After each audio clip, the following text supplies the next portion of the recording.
हिंद प्यारे साथियों, कैसे हो आप सब। बिल्कुल मस्त होंगे, स्वस्थ होंगे। यू विक्टर ज्ञान यूट्यूब चैनल पर आप सभी का बहुत बहुत स्वागत है। आज के इस वीडियो में हम बहुत ही डिटेल से डिस्कस करने वाले हैं रेलवे कांस्टेबल, जिसको हम आरपीएफ कांस्टेबल बोलते हैं, इसके बारे में। और आप लोग यदि इसके बिल्कुल सीरियसली तरीके से तैयारी कर रहे होंगे तो आपके दिमाग में इस तरीके के क्वेश्चन बहुत सारी बार आते होंगे कि इसका एग्ज़ाम कब होगा, फिजिकल के लिए कितने कैंडिडेटों को पास किया जाएगा, एग्ज़ाम सिटी कब फिक्स होगा कि हमारा एग्ज़ाम कौन से शहर में होगा, एडमिट कार्ड कब आएगा। इस तरीके के बहुत सारे क्वेश्चन आपके दिमाग में चलते होंगे यदि आप इस एग्ज़ाम की थोड़ा सीरियसली तरीके से तैयारी कर रहे हैं तो आज के इस वीडियो में हम इसी टॉपिक के ऊपर चर्चा करेंगे कि एग्ज़ाम कब होगा, फिजिकल के लिए कितने गुना कैंडिडेटों को पास किया जाएगा, एग्ज़ाम सिटी कब अलॉट होगा और एडमिट कार्ड कब आएगा। और यहाँ पर हम जो भी डिस्कशन करेंगे विद प्रूफ के साथ डिस्कशन करेंगे। और हम पूरी कोशिश करते हैं कि इस चैनल के माध्यम से मैं आपको जो भी जानकारी प्रोवाइड करवाऊँ वो 100% ऑथेंटिक हो। तो आप इस न्यूज़ के ऊपर भी पूरा विश्वास कर सकते हैं, क्योंकि यहाँ पर आपको जो भी जानकारी मिलने वाली है वो बिल्कुल 100% सटीक, ऑथेंटिक, विद प्रूफ के साथ मिलने वाली है। साथ ही साथ इस वीडियो में हम ये भी चर्चा करने वाले हैं कि यदि आप फाइनली तरीके से सिलेक्शन लेना चाहते हो, आप अपनी एक सीट फिक्स करना चाहते हो, तो अब आपको कितने घंटे पढ़ना चाहिए, इसके बारे में भी हम यहाँ पर चर्चा करेंगे। तो चलो हम शुरुआत करते हैं अपने इस वीडियो की। देखो, यदि नंबर ऑफ वैकेंसियों की बात की जाए ना तो टोटल 4208 वैकेंसियां हैं। अब कुछ लोगों को बहुत कम लग रही होंगी, कुछ लोगों को ठीक ठाक लग रही होंगी और कुछ लोगों को बहुत ज़्यादा लग रही होंगी। जो लोग बहुत कम पढ़ने वाले हैं, जिनका जो डेडिकेशन वो बहुत मजबूत नहीं है, उनको ये बहुत कम लग रही होंगी। वो ये सोचकर नहीं पढ़ रहे होंगे कि यार वैकेंसियां बहुत कम हैं। जो कैंडिडेट दिन रात एक कर रहे हैं, बहुत जबरदस्त तरीके से पढ़ रहे हैं, वो सोच रहे होंगे कि यार बहुत सारी वैकेंसियां 4208 है, मेरे को तो सिलेक्शन के लिए केवल एक चाहिए। तो ये डिपेंड करता है कि आप किस तरीके से सोच सकते हो। और यदि आप सिलेक्शन लेना चाहते हो तो इन्हीं को आप 42,000 मानकर तैयारी कर सकते हो। आप मान सकते हो कि हमें केवल एक चाहिए और यहाँ पर टोटल 4208 है। तो आप बहुत आसानी से सिलेक्शन ले सकते हो यदि आप सीरियसली तरीके से तैयारी करते हो, क्योंकि अब भी बहुत अच्छा खासा टाइम बचा हुआ है। अब देखो, यदि हम इसके एग्ज़ाम डेट के बारे में डिस्कस करें कि इसका एग्ज़ाम कब तक होगा। देखो, ऑफिशियली तरीके से अभी तक किसी तरीके का कोई नोटिफिकेशन नहीं आया एग्ज़ाम को लेकर। थोड़े दिन पहले एक इंटरनल न्यूज़ थी जो सर्कुलेट हो रही थी, जिसमें आरपीएफ कांस्टेबल का जो एग्ज़ाम था वो जनवरी और मार्च 2 महीनों में होने वाला था। और वो उस तरीके से एग्ज़ाम नहीं हो पाया क्योंकि वो एक इंटरनल न्यूज़ थी जो किसी मीडियम से लीक हो गई थी। ऑफिशियली तरीके से कोई एग्ज़ाम डेट फिक्स नहीं हुई थी। अब देखो, इससे पहले ही रेलवे के बहुत सारे एग्ज़ाम हुए हैं, जैसे जेई का हो गया, टेक्नीशियन का हो गया, इसके अलावा एसआई का हो गया।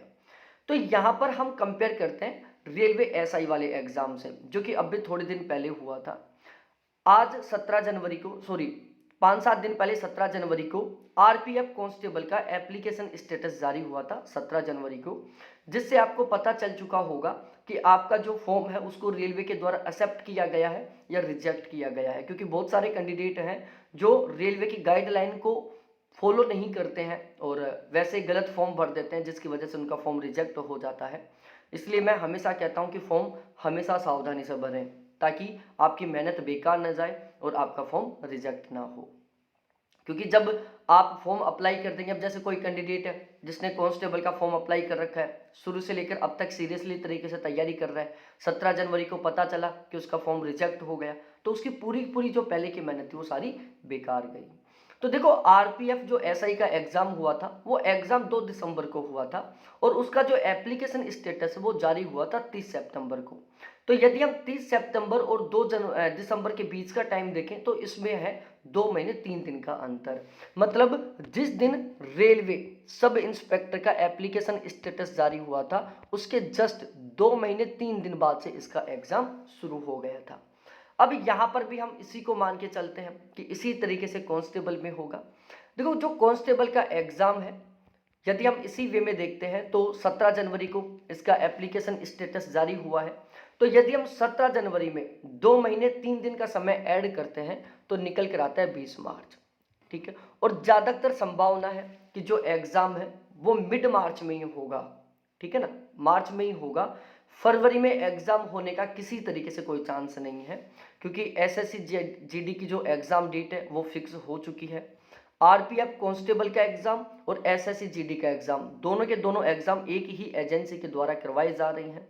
तो ऐसा किसी हाल में नहीं हो सकता कि एक साथ एसएससी जीडी का भी एग्ज़ाम चलता रहे और उसी साथ आरपीएफ कांस्टेबल का भी एग्ज़ाम चलता रहे, क्योंकि दोनों बड़ी भर्तियां हैं। तो एसएससी जीडी का जो एग्ज़ाम वो 4 फरवरी से 25 फरवरी के बीच में होने वाला है।